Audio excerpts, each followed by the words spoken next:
الرحيم.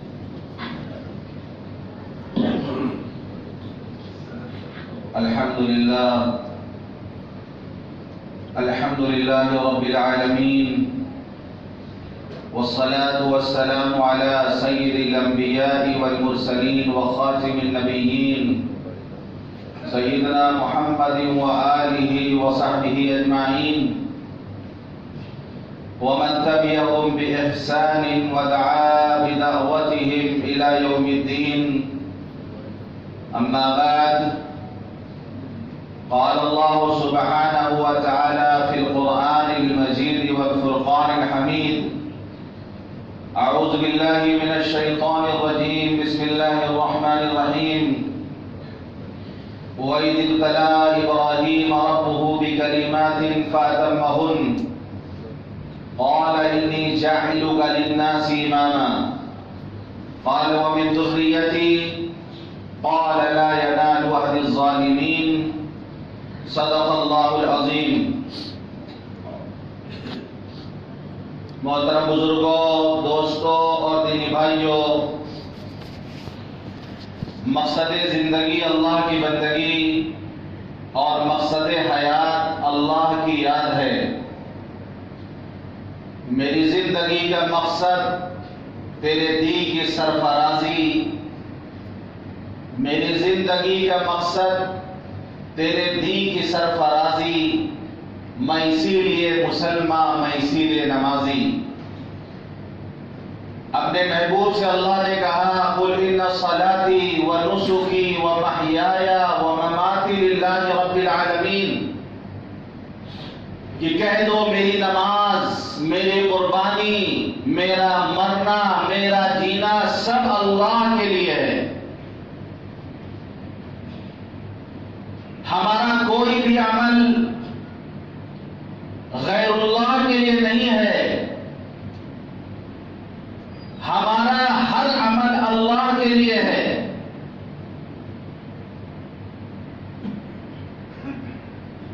اخلاص، عمل کا اللہ کے لیے ہونا، دل کے اندر اخلاص کا ہونا، یہ اعمال کی جان ہے. جس طریقے سے ہمارا ایک جسم ہے اور جسم کے اندر ایک جان ہے، اگر جسم سے جان نکال دی جائے تو یہ جسم سڑنے لگے گا، یہ جسم بدبودار ہو جائے گا. اس کو زمین کے نیچے دفن کر دیا جاتا ہے.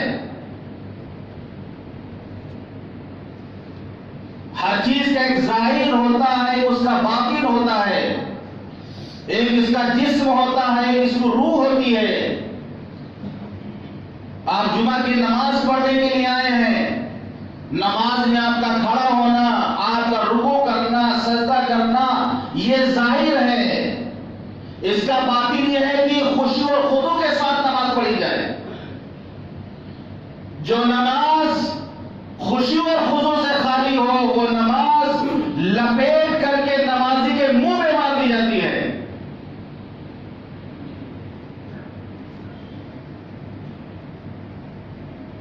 جو قربانی اخلاص سے نہ کی جائے،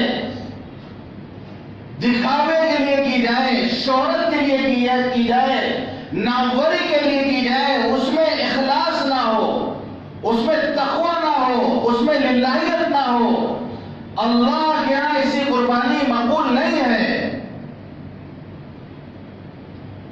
صاف فرما دیا: لن ينال الله لحومها ولا دماؤها ولكن ينال التقوى منكم.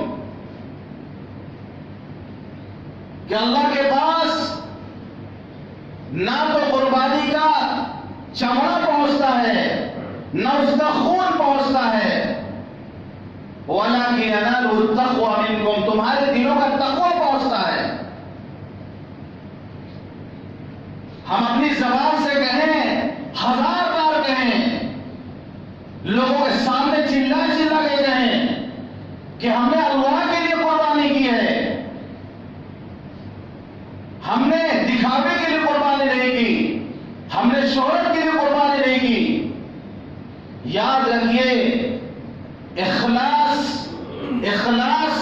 سچی نیت یہ دل کے اندر ہوتی ہے. ہم مخلص کب سمجھے جائیں گے کہ ہمارے اخلاص کو نکال کر اگر مجسم بنا کر کسی پلیٹ میں رکھ کر اللہ والوں کے سامنے پیش کیا جائے, لوگوں کے سامنے پیش کیا جائے اور ہمیں بالکل شرمندگی نہ ہو, اس میں کوئی ایسا عمل نہ ہو جس سے ہم کو شرمندگی اٹھانی پڑے, تو سمجھ لیجیے کہ ہم مخلص ہیں. ورنہ صرف وہ زبان سے کہنے سے, زبان سے آدمی لا کہتا رہے لیکن اگر دل اس کے ساتھ نہ دے, دل اس کے ساتھ شریک نہ ہو, تو محض وہ زبان, وہ الفاظ صرف وہ بول ہو سکتے ہیں, اللہ کے اس بول کی قدر و قیمت نہیں ہوگی. مثال کے طور پر ایک آدمی کہتا ہے کہ ہم اللہ سے بہت ڈرتے ہیں, ہم اللہ سے بہت ڈرتے ہیں, لیکن وہ گناہوں سے نہیں بچتا, وہ گناہوں سے نہیں بچتا. زبان سے کہتا ہے کہ ہم اللہ سے بہت ڈرتے ہیں, رات دن وہ گناہ کرتا ہے, رات دن وہ بغاوت کرتا ہے, صرف وہ زبان سے کہتا ہے کہ ہم اللہ سے بہت ڈرتے ہیں, تو اس کی زبان کا یہ قرار اللہ کے ہاں معتبر نہیں ہوگا. ایک آدمی کہتا ہے مجھے اللہ سے بہت امیدیں ہیں, میں اللہ سے اچھی امید باندھتا ہوں, مجھے اللہ سے امید ہے, لیکن اعمال صالحہ کر کے وہ اللہ کی رضا اپنی امید کو پوری نہیں کرتا.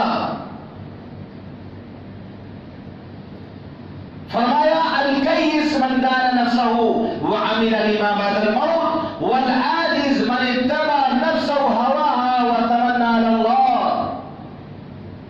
عقل مند وہ ہے جو اپنے اعمال کا محاسبہ کرتا ہے, جو اپنی نیتوں کو ٹٹولتا ہے, اپنے اعمال کا محاسبہ کرتا ہے. وعمل لما بعد الموت, موت کے بعد جو زندگی آنے والی اس کی وہ تیاری کرتا ہے. والعاجز, اور عاجز کون ہوتا ہے؟ من اتبع نفسہ ہواها, جو اپنے نفس کو آزاد چھوڑ دیتا ہے, جیسے چھوٹا ہوا بیل اپنے نفس کو آزاد چھوڑ دیتا ہے کہ نفس جو چاہے کرے, اس کی ہر خواہش کو پوری کرتا ہے. وَتَمَنَّى عَلَى اللَّهِ, اور اللہ سے جو ہے تمنائیں باندھتا ہے, دیکھ امیدیں لگاتا ہے. تو اگر کوئی یہ کہے کہ ہمیں اللہ سے امید ہے اور وہ ہمارے صالح نہیں کرتا, تو اس کا یہ کہنا اللہ کے معتبر نہیں ہوگا. ایک آدمی کہتا ہے کہ میں فلاں عمل کروں گا, میں اتنا پیسہ اللہ کے راستے میں خرچ کروں گا, میں عمرہ کرنے جاؤں گا, میں حج کرنے جاؤں گا, میں اللہ کے راستے میں بہترین جانور کی قربانی پیش کروں گا, میں فلاں عمل کروں گا, لیکن عمل کے لیے قدم نہیں بڑھاتا, صرف زبان سے کہتا ہے, عمل کے لیے قدم نہیں بڑھاتا, تو اس کی زبان کا یہ بول اللہ کے یہاں مقبول نہیں ہوگا.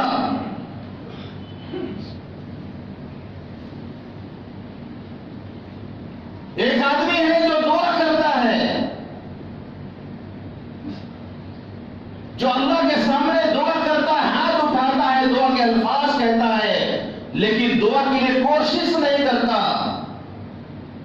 دعا کے وقت اس کا دل غافل رہتا ہے.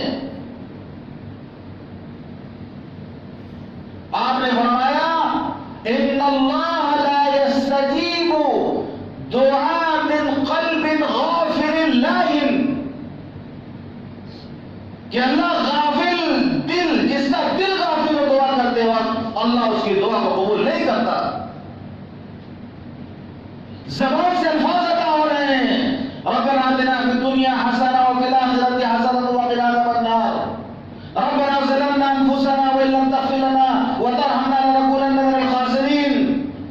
بہت تیزی کے ساتھ زبان سے الفاظ ادا ہو رہے ہیں, دل اندر سے غافل ہے, دل کہیں اور ہے, زبان بول رہی. تو یہ دعا, اس دعا کا کوئی اثر نہیں ہوگا, اس دعا کے اللہ کی کوئی حیثیت نہیں ہوگی. آج ہماری دعائیں دیکھ لو کیسی ہوتی ہیں. ہم اللہ کے سامنے دعا کرتے ہیں، ایسا لگتا ہے کہ مودی خانہ کے سامنے کھڑے ہو کر اپنا سامان کی لسٹ بتا رہے ہیں کہ 1 کلو آٹا دے دو، 1 کلو چاول دے دو، 1 کلو تیل دے دو، 1 کلو چینی دے دو. اس طریقے سے جس طرح مودی سے ہم بات کرتے ہیں، رٹی رٹائی دعائیں ہیں، اسپیڈ اسی کو پڑھ رہے ہیں، دل غافل ہے، خود جو مانگنے والا نہیں جانتا کہ اس دعا میں کیا کہا گیا.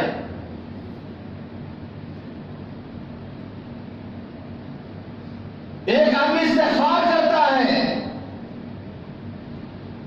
لیکن اس کے اندر ندامت نہیں ہوتی، اس کے اندر شرمندگی نہیں ہوتی، وہ صرف استغفار کی کلمات ادا کرتا ہے. جیسے چھوٹے بچوں سے غلطی ہو جائے کہتے توبہ کرو گا، توبہ توبہ. بڑوں کا حال وہی ہے، توبہ توبہ. کوئی ندامت نہیں، کوئی شرمندگی نہیں، کوئی پچھتاوا نہیں. ایسے استغفار کا اللہ نے کوئی درجہ نہیں ہے. اسی طرح اگر کسی کی جلوت بہت اچھی ہو، ظاہر بہت اچھا ہو، باطن اس کا گندا ہو، خلوت اس کی گندی ہو، مجلسوں میں محفلوں میں لوگوں کے سامنے بہترین سفید رنگ کا کپڑا پہنتا رہتا ہو، خلوت میں اس کے اعمال سیاہ ہو، تنہائیوں میں وہ گناہ کرتا ہو، اس کی تنہائی گناہوں سے پاک نہ ہو، تو ایسی جلوت، ایسے ظاہر پر کا اللہ کا کوئی جواب نہیں ہے. ہم نے کب بنیں گے؟ صالح کس کو کہا جاتا ہے؟ صالحت کیا ہوتی ہے؟ صالح وہ ہوتا ہے کہ اس کی تنہائیوں، اس کی جو تنہائیاں ہیں، اس کے جو جذبات ہیں، اس کے جو احساسات ہیں، اگر ان کو ایک پلیٹ پہ رکھ کر اللہ والوں کے سامنے پیش کیا جائے اور وہ لوگ اس کو پسند کر لیں، دیکھ کر اس کو پسند کر لے، تو کہا جائے گا آدمی نیک ہے اور صالح ہے. دنیا اس کے سامنے پیش کی جائے، دنیا سے وہ روگردانی کر رہا ہو، اعراض کر رہا ہو، اس کی طرف سے منہ پھیر لے، کہا جائے گا یہ صالح ہے. موت اس کے سامنے پیش کی جائے، اس کو گلے لگانے کے لیے تیار ہو جائے. من حب لقاء اللہ احب اللہ لقاءہ ومن کرہ لقاء اللہ کرہ اللہ لقاءہ. جو اللہ سے ملنا پسند کرتا ہے، اللہ بھی اس سے ملنا پسند کرتا ہے. جو اللہ سے ملنا ناپسند کرتا ہے، اللہ بھی اس سے ملنا ناپسند کرتا ہے. جب مومن کی موت کا وقت آتا ہے، وہ خوشی کا موقع ہوتا ہے، وہ خوشی کا موقع ہوتا ہے کہ الموت جسر یوصل الحبیب للحبیب. موت ایک پل ہے، جب اس کو پار کر کے محبوب اپنے محبوب کے پاس پہنچ جاتا ہے.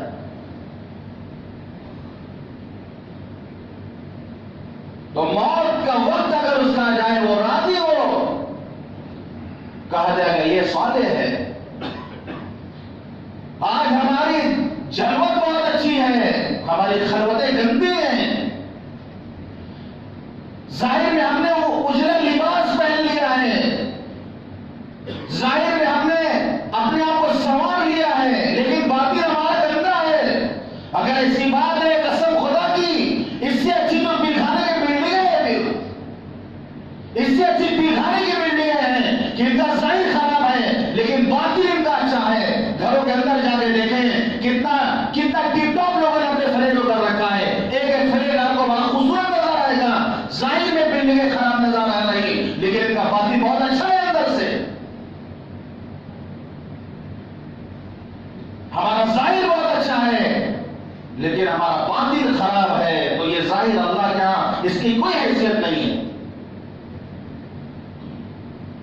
اسی طریقے سے اگر کوئی عمل کرتا ہے، اس میں اخلاص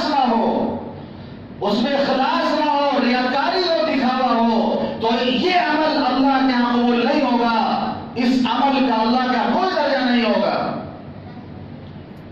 بظاہر ایک شخص کو لایا جائے گا، بہت نیکیاں اس نے کی ہوں گی، فرشتے کہیں گے اللہ اس کی نیکیوں کا رجسٹر بنا ہوا ہے، اس نے بڑی نیکیاں کی ہیں، بڑے مہنگے جانوروں کی قربانی اس نے کی ہے. اللہ اللہ کہے گا میرے فرشتوں تمہارا کام تھا صرف نیکیاں لکھنا، دل کا حال میں جانتا تھا، تم نیکیاں لکھنے پر معمور تھے، بس دل کا حال تو میں جانتا تھا، اس کا کوئی عمل اخلاص کے ساتھ نہیں ہے، اس کے اعمال میں اخلاص نہیں ہے، تو بڑے سے بڑے اعمال جو اخلاص کے بغیر ہوں اس کو ہوا میں یوں اڑا دیا جائے گا۔ بظاہر ایک آدمی تھوڑے سے اعمال لے کر آئے گا، فرشتے کہیں گے اس کے عمل تو اللہ بہت تھوڑے ہیں، بڑے بڑے سستے جانور کی اس نے قربانی کی تھی، چھوٹے جانور کی اس نے قربانی کی تھی۔ اللہ کہے گا میرے فرشتوں تمہارا کام صرف نیکیاں لکھنا تھا، دل کا حال میں جانتا تھا، اس کے اعمال بظاہر تھوڑے ہیں لیکن اخلاص سے بہت وزنی اور مضبوط ہو چکے ہیں، اور میرا کام یہ ہے کہ جب کوئی اخلاص کے ساتھ ایک کھجور بھی میرے راستے میں صدقہ کرتا ہے تو میں اس کو بڑھاتا ہوں، پروان چڑھاتا ہوں، بڑھاتے بڑھاتے اس کو احد پہاڑ کے برابر کر دیتا ہوں۔ اعمال اس کے تھوڑے ہیں لیکن اخلاص سے پر ہے، یہ کم نہیں ہے، بہت وزنی، بہت زیادہ ہے۔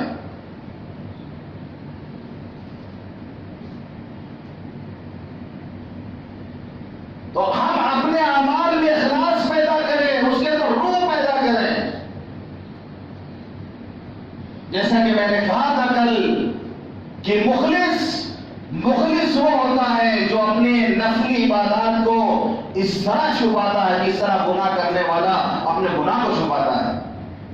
کوئی نہیں چاہتا کہ گناہ پر اس کو کوئی واقف ہو، اپنے گناہوں کو چھپانے کی کوشش کرتا ہے، اور ہمیں بھی چاہیے کہ اگر کوئی ہمارے سامنے لحاظ کرتا ہے تو ہم بھی اس کا لحاظ کریں کہ کم از کم ہمارے سامنے تو اس نے اپنا اصلی چہرہ ظاہر نہیں کیا، ہمارے سامنے تو اچھے سے ملا ہو۔ اگر کوئی چھپا رہا تو ہم بھی پردہ پوشی کر دیں۔ ایک مصری عالم نے کہا کہ میں ایک مرتبہ لاجواب ہو گیا تھا، میرے پاس کوئی جواب نہیں تھا، ایک عورت نے مجھے لاجواب کر دیا۔ وہ پلیٹ میں کوئی چیز رکھ کر لے جا رہی تھی اور اس پہ کپڑا اور ڈھکا ہوا تھا، وہ لے کے جا رہی تھی، میں نے اس سے پوچھا اس کے اندر کیا ہے؟ اس نے کہا اگر بتانا ہوتا تو اس کو ڈھک کر کیوں لے جاتے؟ اس نے مجھے لاجواب کر دیا، اگر بتانا ہی ہوتا تو پھر کھلا لے جاتے، ڈھک کے کیوں لے جاتے ہم؟ تو اگر کوئی چیز پردے میں ہے اس کو پردے میں رہنے دو، اگر کسی کا عیب معلوم بھی ہو جائے تو اس پر پردہ ڈالو، کیونکہ معلوم نہیں ہو سکتا ہے کہ اس نے اس گناہ سے توبہ کر لیا، ہو سکتا ہے اس نے سچے دل سے اس گناہ سے توبہ کر لیا ہو، اور ہم اس کو لوگوں سے بتاتے پھریں، لوگوں کے سامنے بتائے جا کر۔ تو حدیث میں آتا ہے اگر کوئی اپنے بھائی کو اس کے کسی گناہ پر آر دلائے، شرمندہ کرے جس سے اس نے توبہ کر لی ہے، وہ اس وقت تک مر نہیں سکتا، اس کو موت نہیں آ سکتی جب تک کہ وہ خود اس گناہ میں مبتلا نہ ہو جائے۔ اللہ نے تو معاف کر دیا، گویا ہمیں اعتراض ہے، ہم لوگوں سے بتاتے پھر رہے ہیں، ہم اللہ کے فیصلے سے راضی نہیں ہیں۔ پردہ پوشی کی جائے۔ اسی لیے دیکھیے نماز میں آپ جماعت سے نماز پڑھ رہے ہیں، اگر کسی کا وضو ٹوٹ جائے، تو کیسے نکلے گا وہ؟ حکم یہ ہے کہ وہ اپنے ناک کو پکڑ کے باہر نکلے گا، تاکہ سمجھنے والے یہ سمجھیں گے کہ ہو سکتا ہے کہ اس کی نصیر پھوٹ گئی ہوگی، ناک سے خون نکلنے لگا ہوگا، نصیر پھوٹ گئی ہوگی، اس لیے وہ ناک کو پکڑ کر نکلے گا، اس سے تاثر کے لوگ سمجھیں کہ اس کے ناک سے خون نکلنے والا ہے، تاکہ اس کو شرمندگی نہ ہو، ورنہ پھر آدمی ٹول پڑ جائے بھائی آخر یہ نماز میں سب سے نکل کے بھاگا رہا ہے، اس کا وضو کیوں ٹوٹا، ایسے نکل کے بھاگے گا، آدمی سوچے گا اس کے بارے میں۔ اتنا لحاظ رکھا گیا ہے اسلام میں، یہ عزت نفس، کہ دوسروں کو موقع بھی نہ دیا جائے، عزت نفس کا خیال رکھا گیا ہے۔ حضرت عمر رضی اللہ عنہ کا دربار لگا ہوا تھا، مجلس لگی ہوئی تھی، کسی نے وہاں پر ریح خارج کر دی۔ حضرت عمر رضی اللہ عنہ فرمایا کہ جس نے یہ گستاخی کی ہو اسی وقت اٹھ کر وضو کر کے آئے ہو۔ اب بڑی بے عزتی کی بات ہے، اب جو اٹھتا ہے اس مجمع میں سے تو بے عزتی اس کی ہے۔ اب حضرت عمر جلالی جس نے بھی گستاخی کی ہو جا کے اٹھ کے وضو کر کے آئے۔ تو حضرت شریر بن عبداللہ بجلی رضی اللہ عنہ بیٹھے ہوئے تھے، انہیں نے کہا امیر المومنین میرا ایک مشورہ یہ ہے، کہ آپ صرف اس کو منا دیں کہ وہ جا وضو کر کے آئے، بلکہ مجلس میں جتنے لوگ ہیں سب کو آپ حکم دیں کہ سب لوگ جا کے پھر وضو کر کے آؤ۔ تو حضرت عمر نے فرمایا جریر تم بہت اچھے مشیر کار ہو، بہت اچھا مشورہ دینے والے ہو، سب کو حکم دیا کہ جاؤ وضو کر کے آؤ۔ ایک شخص کی عزت بچانے کے لیے تمام اہل مجلس سے دوبارہ وضو کروایا گیا، جو باوضو تھے ان پر پھر سے وضو کروایا گیا، صرف ایک آدمی کی عزت بچانے کے لیے۔ ہمارے تو ہاکار بن جاتا ہے، کسی کو کوئی اگر غلطی پکڑی گئی، کسی کا کوئی عیب جان لیا گیا تو ہم میڈیا بن جاتے ہیں۔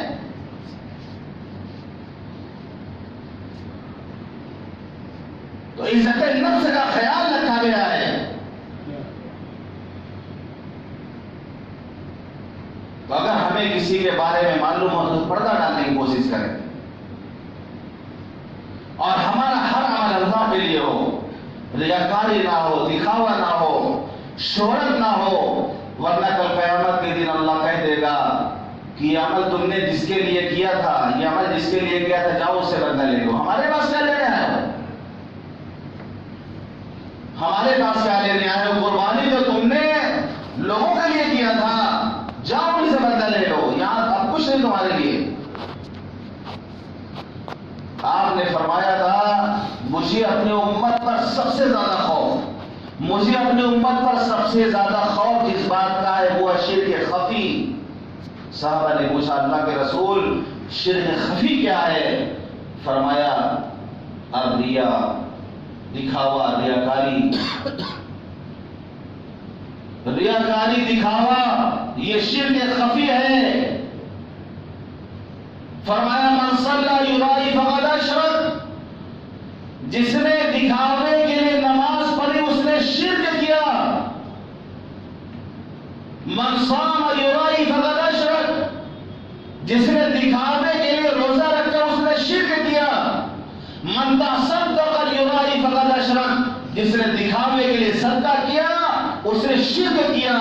اور اگر آگے کہا جائے کہ جس نے دکھاوے کے لیے قربانی کی تو اس نے شرک کیا، جس نے دکھاوے کے لیے حج کیا اس نے شرک کیا، جس نے دکھاوے کے لیے کوئی بھی عمل صالح کیا اس نے شرک کیا۔ حضرت ابراہیم علیہ السلام مخلص تھے، اخلاص سے بھرے ہوئے تھے، جن کی یاد میں آپ قربانی کرتے ہیں، جن کی ادا اور وفاؤں کا نام ہے حج، جو کرنے گئے لوگ پوری زندگی ان کی آپ دیکھ لیں، سارے واقعات دیکھ لیں، ہر کام اللہ کے لیے، اللہ کی رضا کے لیے۔ اور قرآن میں آیا ہے حضرت ابراہیم علیہ السلام کے زمانے الذی خلقنی فہو یہدین، میرا رب وہ ہے جس نے مجھے پیدا کیا وہی مجھے ہدایت دیتا ہے۔ والذی هو یطعمنی ویسقین، میرا رب وہ ہے جو مجھے کھلاتا ہے اور پلاتا ہے۔ وَإِذَا مَرِضْتُ فَهُوَ يَشْفِينِ، جب میں بیمار پڑتا ہوں تو میرا رب مجھے اچھا کرتا ہے۔ هُوَ الَّذِي يُمِيتُنِي ثُمَّ يُحْيِينِ، وہی مارتا ہے اور جلاتا ہے۔ اور اسی حقیقت کو حضرت ابراہیم علیہ السلام نے بادشاہ وقت نمرود کے سامنے کہا تھا، اذ قال ابراہیم ربی الذی یحیی و یمیت، میرا رب وہ ہے جو مارتا اور جلاتا ہے۔ نمرود نے کہا تو میں بھی کر سکتا ہوں، یہ تو میں بھی کر سکتا ہوں۔ دو آدمیوں کو اس نے بلوایا، ایک کو مار دیا اور دوسرے کو چھوڑ دیا، کہا دیکھو میں نے کو مار دیا کو جلا دیا۔ حضرت ابراہیم علیہ السلام سمجھ گئے کہ پرلے درجے کا بیوقوف بادشاہ ہے، یہ ماں بودا آدمی ہے، یہ موت اور زندگی اسی کو سمجھتا ہے، تو کہنے لگے فَإِنَّ اللَّهَ يَأْتِي بِالشَّمْسِ مِنَ الْمَشْرِقِ فَأْتِ بِهَا مِنَ الْمَغْرِبِ، میرا رب وہ ہے جو سورج کو پورب سے نکالتا ہے، تم مغرب سے نکال کر کے دکھا دو، تم پچھم سے نکال کر کے دکھا دو، فَبُهِتَ الَّذِي كَفَرَ، ہکا بکا رہے گا، کیا کر سکتا ہے وہ؟ اسی حقیقت کو بیان کیا، اور جب بغاوت کی تھی اللہ کے لیے تو آگ میں ان کو ڈالا گیا تھا، اور پھر آگ بھی ایسی کہ جب وہ جلائی گئی تھی تو اتنی تیز آگ تھی کہ اس کے اوپر جو کوئی پرندہ نہیں ہو سکتا تھا، منجنیق بنا کر، جیسے غلیل ہوتے، غلیل ہم لوگ بچپن میں چلاتے تھے، غلیل اس طریقے سے بڑے بڑے منجنیق ہوا کرتے تھے پہلے زمانے میں، کہ اس میں بڑے بڑے پتھر رکھ کر کے اور جو پھینکا جاتا تھا، منجنیق بنا کر حضرت ابراہیم علیہ السلام کو سب بٹھا کر کے پھینکا گیا تو آگ میں جا کے گرے تھے، وہ کتنی خطرناک آگ رہی ہوگی، اور 1 گھنٹہ 2 گھنٹہ نہیں، پورے 1 ہفتہ آگ میں پڑے تھے وہ، 1 ہفتہ آگ میں تھے، 1 ہفتہ، اور جب آگ میں جل رہے تھے تو ایک چڑیا چوٹ میں پانی لے کر کے بجھا رہی تھی، اور چھپکلی جو ہے پھونک مار رہی تھی، کسی صاحب دل نے چڑیا سے کہا اتنی بڑی آگ جل رہی ہے، اتنا بڑا آلار جل رہا ہے، تم جو چوٹ میں پانی لے کر کے آتی ہو، اسے کیا ہو جائے گا؟ تو اس نے کہا کہ اگر میرے چوٹ میں پانی لانے سے آگ بجھ نہیں سکتی تو اس نالے کے بھوکنے سے آگ بڑھ بھی تو نہیں سکتی، اس کا کام وہ ہے، میرا کام یہ ہے، کل قیامت کے دن اللہ پوچھ لے گا کہ محبوب کے لیے کیا کیا تھا، میں کہہ دوں کہ اللہ میرے بس میں جو تھا میں نے کر دیا۔ یہ تو اپنا اپنا مزاج ہے، کوئی بجھاتا ہے کوئی پھونکتا ہے، یہ تو سامنے والے کا کیا مزاج ہے۔ تب اللہ نے حکم دیا، سارے فرشتے پریشان، مدد کے لیے تیار، ہوا کا فرشتہ آتا ہے، کہتا ہے ابراہیم اجازت دے، ہوا چلاؤ پوری آگ اڑ جائے، کہنے لگے نہیں نہیں میرا رب دیکھ رہا، بارش کا فرشتہ آتا ہے، ابراہیم کہہ دو پانی برسا دے آگ بجھ جائے، فرمایا نہیں میرا رب دیکھ رہا۔ جبرائیل کہتے ہیں ابراہیم اجازت دو، پر مار دو، ساری آگ غائب ہو جائے، فرمایا نہیں، حسبی اللہ، میرا اللہ میرے لیے کافی ہے، حسبی اللہ و نعم الوکیل، میرا رب میرے لیے کافی ہے، میرا اللہ میرے لیے کافی ہے، اور بہترین کارساز ہے۔ اللہ نے حکم دیا، قلنا یا نار کونی بردا وسلاما علی ابراہیم، اے آگ تو ٹھنڈی ہو جا۔ جب اللہ نے حکم دیا اس وقت تو پورے روئے زمین پر جہاں کہیں بھی آگ جل رہی تھی سب ٹھنڈی ہو گئی، صرف نارے نمرودی نہیں، اس وقت پورے روئے زمین پر جو انگیٹھی، جو چولہا، جو تنور، جہاں کہیں جل رہا تھا سب ساری دنیا کی آگ سب بجھ گئی۔ قلنا یا نار کونی بردا، آگ ٹھنڈی ہو جا۔ اگر بہت زیادہ ٹھنڈی ہو جاتی تب بھی تکلیف ہوتی ہے، کسی کو اگر برف کی سلی پر آگ لگاتے ہیں تو آگ سے بھی زیادہ خطرناک ہوگا، اس کو تکلیف ہوگی، تو فرمایا بردا و سلاما، سلامتی بن جا، بردا و سلاما علی ابراہیم۔ تو اللہ نے آگ کو گلزار بنا دیا حضرت ابراہیم علیہ السلام کے لیے، لیکن ہوا کیوں؟ کیونکہ اللہ کے لیے انہوں نے کیا تھا، اللہ کے لیے انہوں نے کیا تھا، کسی غیر کی طرف ان کی نگاہ نہیں گئی، مشکل سے مشکل حالات میں کسی اور سے مدد انہوں نے طلب نہیں کیا، کسی کی طرف ان کی نگاہ نہیں گئی، آفر پہ آفر مل رہا لیکن قبول نہیں کیا کہ نہیں میرا اللہ دیکھ رہا ہے، وہ بہترین کارساز ہے، میرا اللہ ہی میرے لیے کافی ہے۔ یہ پیغام ہے عید قربا کا، ہم ہر معاملے میں ہر معاملے کو اللہ کے سپرد کر دیں کہ وہ وفوض امری اللہ، میں اپنے معاملے کو اللہ کے سپرد کر دیتا ہوں، میں اللہ کے معاملے کو اللہ کے سپرد کر دیتا ہوں، اللہ جو فیصلہ کرے ہم اس پر راضی ہیں۔ حضرت رابعہ بصریہ کے سامنے ایک شخص دعا کر رہے تھے، ایک بزرگ، اور وہ کہتے اللہ مجھے اپنی رضا دے دے۔ حضرت رابعہ نے کہا تمہیں شرم نہیں آتی، تمہیں دعا کرتے شرم نہیں آتی، اللہ سے اس کی رضا مانگتے ہو، خود اللہ سے راضی نہیں ہو؟ پوچھا کہ اللہ سے راضی کیسے ہوا جاتا ہے؟ فرمایا تکلیف کے آنے پر اسی طرح خوشی ہو جیسے انعام ملنے پر خوشی ہوتی ہے، دونوں تو محبوب کی طرف سے ہیں. الفت میں برابر ہے، الفت میں برابر ہے وفا ہو کہ جفا ہو. الفت میں برابر ہے وفا ہو کہ جفا ہو. ہر چیز میں لذت ہے اگر دل میں مزہ ہو. جفا جو عشق میں ہوتی ہے وہ جفا ہی نہیں، جفا جو عشق میں ہوتی ہے وہ جفا ہی نہیں. ستم نہ ہو تو محبت میں کچھ مزہ ہی نہیں. اللہ تعالیٰ حقیقی اور سچی محبت کا کوئی ذرا ہم سب کو عطا فرما دے. اللہ تعالیٰ ہم سب کو کہنے اور سننے عمل کرنے کا توفیق عطا فرمائے.